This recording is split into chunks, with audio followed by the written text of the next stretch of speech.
नमस्ते, मेरा नाम है लालिमा और आप देख रहे हैं दी लर्निंग टॉप। 18 बरस का मनु दिन रात पढ़ाई कर रहा है क्योंकि उसे आईआईटी यानी इंडियन इंस्टीट्यूट ऑफ टेक्नोलॉजी में एडमिशन पाना है। मनु की तरह ही और भी कई सारे बच्चे इस वक्त किताबों में आंख गड़ाए हुए हैं क्योंकि वो सभी भी वहां पर जाना चाहते हैं। जाहिर सी बात है, इतने प्रतिष्ठित संस्थान में एडमिशन लेने के लिए कड़ी मेहनत चाहिए, लेकिन हम यहाँ पर मेहनत पर बात नहीं करेंगे, वो हम जब तक अपने आर्टिकल्स और वीडियो में करते रहते हैं। आज बात होगी उस संस्थान की जो इस मेहनत के पीछे की वजह और जड़ है, यानी देश के सबसे पहले आईआईटी की, आईआईटी खड़गपुर की। इसका थोड़ा सा इतिहास जानते हैं। करीब 69 बरस पहले 18 अगस्त 1951 को इसकी स्थापना हुई थी। दूसरे विश्व युद्ध के बाद देश में इंडस्ट्रियल डेवलपमेंट की जरूरत महसूस हुई। सोचा गया कि अच्छे टेक्निकल इंस्टीट्यूट होने चाहिए, इसीलिए 1946 में 22 दिग्गज लोगों की एक कमेटी बनाई गई। कमेटी की रिपोर्ट में कहा गया कि देश में चारों दिशाओं में 4 उच्च तकनीक संस्थान बनाए जाएं। यूएसए के मैसाचुसेट्स इंस्टीट्यूट ऑफ टेक्नोलॉजी की तरह के संस्थान। ये भी कहा गया कि 2 इंस्टीट्यूट जितनी जल्दी हो सके बनाए जाएं। फिर 1950 में खड़गपुर के हिजली में देश के पहले आईआईटी का जन्म हुआ। औपचारिक तौर पर इसका उद्घाटन हुआ 18 अगस्त 1951 में। 69 बरस पहले देश के पहले शिक्षा मंत्री मौलाना अबुल कलाम आजाद ने इसका उद्घाटन किया। हालांकि उद्घाटन के समय तक इस इंस्टीट्यूट का नाम आईआईटी नहीं पड़ा था, टेक्निकल इंस्टीट्यूट ही इसे कहा जा रहा था। 1956 में एक एक्ट आया जिसके बाद इस इंस्टीट्यूट को आईआईटी खड़गपुर का नाम मिला। एक दिलचस्प बात, एक डिटेंशन कैंप में आईआईटी खड़गपुर को खोला गया था। हिजली, जो कि पश्चिम बंगाल के पश्चिम मेदिनीपुर जिले के तहत आने वाली छोटी सी जगह है, खड़गपुर से एकदम लगी हुई है। इसके जिस भवन में आईआईटी की स्थापना हुई वो भवन कभी डिटेंशन कैंप था, यानी एक तरह का कारावास। वहां आजादी से पहले स्वतंत्रता सेनानियों को बंदी बनाकर रखा जाता था। आईआईटी खड़गपुर की वेबसाइट के मुताबिक वहां 16 सितंबर 1931 में ब्रिटिश पुलिस ने 2 युवा निहत्थे बंदियों को गोलियों से मार दिया था।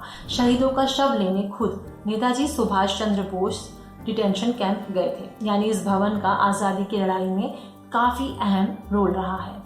खैर, वापस हम आईआईटी पर आते हैं। अगस्त 1951 से पहला सेशन शुरू हुआ 224 स्टूडेंट्स और 42 टीचर्स के साथ हिजली डिटेंशन कैंप के भवन में ही। हालांकि बाद में आईआईटी खड़गपुर की अपनी नई बिल्डिंग बन गई और इंस्टीट्यूट वहां शिफ्ट हो गया। हिजली का ये भवन अब शहीद भवन के नाम से जाना जाता है। यहाँ Nehru museum of science and technology भी है। नया कैंपस इस भवन से ज्यादा दूर नहीं है। पहले आईआईटी के बाद देश के कई हिस्सों में इसकी स्थापना हुई। अभी मौजूदा समय में टोटल 23 आईआईटीज हैं। इतिहास तो जान लिया, अब आईआईटी खड़गपुर के कुछ धुरंधरों से मिली है। क्या ही कहें, इस इंस्टीट्यूट ने देश को कई सारे कमाल के लोग दिए हैं जो केवल तकनीक नहीं बल्कि कला, फिल्म, पत्रकारिता जैसी जगहों में भी झक्कास काम कर रहे हैं।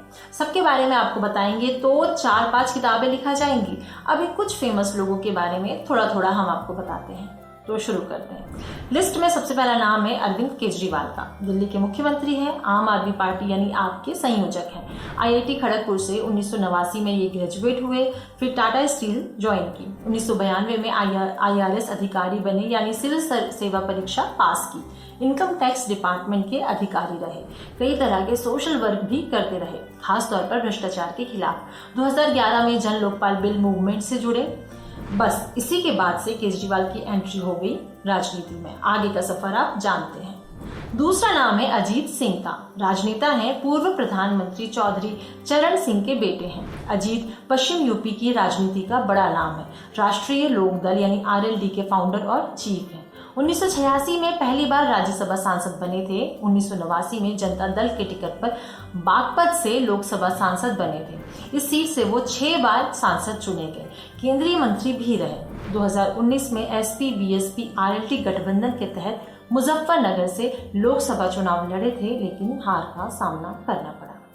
लिस्ट में तीसरा नाम है अशोक खेमका का। ऐसे अधिकारी हैं जिन्हें ट्रांसफर्स की लंबी लिस्ट के लिए जाना जाता है। खेमका 55 बरस के हैं। 1988 में आईआईटी खड़गपुर से ग्रेजुएट हुए। 1991 में सिविल सेवा परीक्षा निकाली। आईएएस अधिकारी हैं, हरियाणा कैडर से हैं। 27 बरस के करियर में उनका 53 बार ट्रांसफर हो चुका है। दिल्ली के 2 पत्रकार खेमका के ट्रांसफर वाले सफर पर एक किताब भी लिख चुके हैं। चौथा नाम है सुंदर पिचाई का। दुनिया भर को गूगल बहुत ज्ञान देता है। इसी के सीईओ हैं। 48 बरस के हैं। 1993 में आईआईटी खड़गपुर से ये ग्रेजुएट हुए। मेटलर्जिकल एंड मटेरियल इंजीनियरिंग की डिग्री इन्होंने हासिल की। फिर यूनाइटेड स्टेट्स यानी यूएस पहुंचे। स्टैनफोर्ड यूनिवर्सिटी से आगे की पढ़ाई की। पिचाई गूगल से साल 2004 में बतौर प्रोजेक्ट मैनेजर जुड़े। सीईओ बनने से पहले वो Google drive, Google Chrome, Gmail, Google map, Chrome book वगैरह का हिस्सा रहे। 2008 में वो वाइस प्रेसिडेंट बने और 2015 में उन्हें सीईओ बनाया गया। पांचवा नाम है मोनिशा घोष का। इलेक्ट्रिकल इंजीनियर हैं। 1986 में आईआईटी खड़गपुर से ग्रेजुएट हुई। फिर आगे की पढ़ाई के लिए कैलिफोर्निया गई। इलेक्ट्रिकल इंजीनियरिंग में पीएचडी की। दिसंबर 2019 में उन्हें अमेरिका के फेडरल कम्युनिकेशन कमीशन यानी एफसीसी में चीफ टेक्नोलॉजी ऑफिसर की पोस्ट पर अपॉइंट किया गया। मोनिशा इस पोस्ट पर पहुंचने वाली पहली महिला है। छठा नाम है राजकमल झा का। जर्नलिस्ट हैं, नॉवेलिस्ट हैं। इस वक्त दी इंडियन एक्सप्रेस के चीफ एडिटर हैं। 5 नॉवेल लिख चुके हैं। जब आईआईटी खड़गपुर में से मैकेनिकल इंजीनियरिंग की पढ़ाई कर रहे थे तभी कैंपस की मैगजीन के लिए काम करते थे। ग्रेजुएट होने के बाद प्रिंट जर्नलिज्म की पढ़ाई करने के लिए कैलिफोर्निया गए। 1990 में वहां से एमए की डिग्री ली। उसके बाद से ही वो पत्रकारिता की दुनिया में एक्टिव हैं। सातवां नाम है किरण सेठ का। पेशे से मैथ्स के प्रोफेसर रहे लेकिन शास्त्रीय संगीत बेहद पसंद था। इसलिए 1977 में स्पीक मैके की स्थापना की जो युवाओं तक शास्त्रीय संगीत पहुंचाने पर फोकस करता है। आईआईटी खड़गपुर से ग्रेजुएट होने के बाद आगे की पढ़ाई के लिए कोलंबिया यूनिवर्सिटी गए। वहां से लौटने के बाद उस्ताद नसीर से ध्रुपद सीखने गए कोलकाता। करीब 1 महीने तक उनसे सीखा। फिर वहां से वापस दिल्ली आए। यहाँ आईआईटी में पढ़ाना शुरू किया लेकिन शास्त्रीय संगीत को लेकर उनकी दिलचस्पी जो थी वो बनी रही। फिर 1977 में स्पीक मैके की स्थापना की। 2009 में किरण सेठ को कला के क्षेत्र में योगदान के लिए पद्मश्री से सम्मानित किया गया। 8वां नाम है जितेंद्र कुमार का। शुभ मंगल ज्यादा सावधान वाले अमन त्रिपाठी, कोटा फैक्ट्री वाले जीतू भैया, हाँ यही उभरते शानदार एक्टर हैं। आईआईटी खड़गपुर से सिविल इंजीनियरिंग की पढ़ाई की है लेकिन खुद ऐसा कहते हैं कि वो बहुत बुरे सिविल इंजीनियर हैं। खैर, हम जितेंद्र को कई सारी वेब सीरीज में देख चुके हैं। दी वायरल फीवर यानी टीवीएफ यूट्यूब चैनल के कई वीडियो में भी वो दिखे हैं। जब जितेंद्र आईआईटी में थे तब कई सारे नाटकों में वो पार्ट लेते थे। वहीं इनकी मुलाकात विश्वपति सरकार से हुई जिन्होंने बाद में जितेंद्र को टीवीएफ ज्वाइन करने के लिए बुला लिया साल 2012 में। उसके बाद से ही जितेंद्र एक्टिंग की दुनिया में एक्टिव है। 9वां नाम है विश्वपति सरकार का।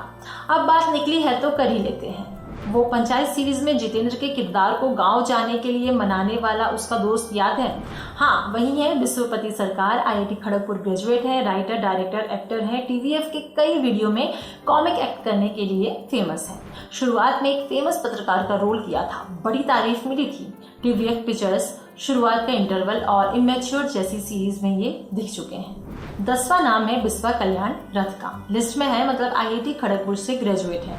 2012 में बायोटेक्नोलॉजी में आईआईटी खड़गपुर से डिग्री ली। फिर ग्राफिक डिजाइनिंग और एडवर्टाइजमेंट की फील्ड में काम किया लेकिन स्टैंड अप कॉमेडी का लाइन है पसंद था, इसीलिए 2014 में जॉब छोड़ी और फुल टाइम कॉमेडियन बन गए।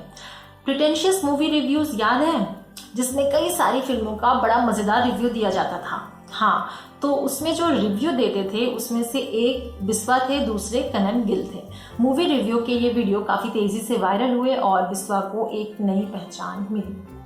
तो ये थे 10 ऐसे नामी लोग जो आईआईटी खड़गपुर से पढ़े हुए हैं और अपनी अपनी रुचि वाले फील्ड में झंडे गाड़ रहे हैं। आपको ये वीडियो कैसा लगा आप हमें कमेंट सेक्शन में जरूर बताएं। अगर ये वीडियो आप फेसबुक पर देख रहे हैं तो हमारे फेसबुक पेज को लाइक करें। अगर इसे आप यूट्यूब पर देख रहे हैं तो हमारे यूट्यूब चैनल को सब्सक्राइब करें। साथ ही बेल आइकन पर भी क्लिक कर दें ताकि जब भी हम कोई नया वीडियो अपलोड करें तो उसका नोटिफिकेशन आप तक सबसे पहले पहुंचे। Thank you. लल्लन टॉप लटक शॉट्स, यहाँ आपको मिलेगा किसी गवैये का गाना, अमन है इश्क मस्ताना, अमन को होशियारी क्या, किसी मस्त मौला का इंस्ट्रूमेंट्स बजाना,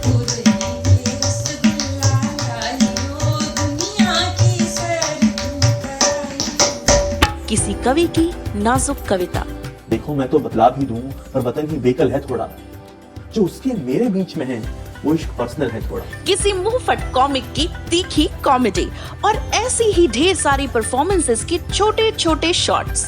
दूसरों के हुनर देखें, अपने हुनर दिखाएं। फॉलो कीजिए लटक को इंस्टाग्राम, फेसबुक और यूट्यूब पर।